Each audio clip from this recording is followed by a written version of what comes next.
আসসালামু আলাইকুম, আমার পেজ থেকে স্বাগতম। এগুলা কি দেখতে পাচ্ছেন? এগুলা হলো কাঁঠালের বিচি।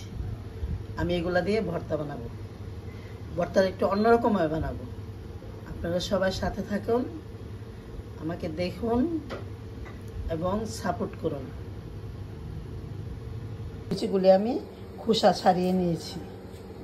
বিচিগুলো আমি একটু পানি দিয়ে সিদ্ধ বসিয়ে দিয়েছি।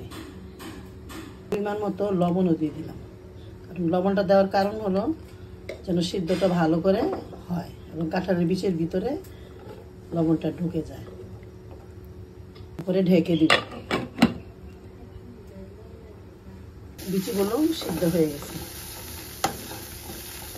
ফ্রাই প্যানে নিয়ে নিলাম। এখন আমি এটাকে হালকা ভেজে নেব। ওই যে কাঁঠালের বীজ ভেজে যে ভর্তাটা আমরা বানাই সেইটার সেন্ট আসবে। এটা বোঝাই যাবে না যে আমি আগে সিদ্ধ করে নিয়েছি। এভাবে আপনারাও বানাতে পারেন। মরিচগুলো আগে থেকেই ভাজা ছিল। এখানে একটা মরিচ নিয়েছি, এগুলা বেটে তারপরে আমি কাঁঠালের বিচিগুলো বেটে নেব।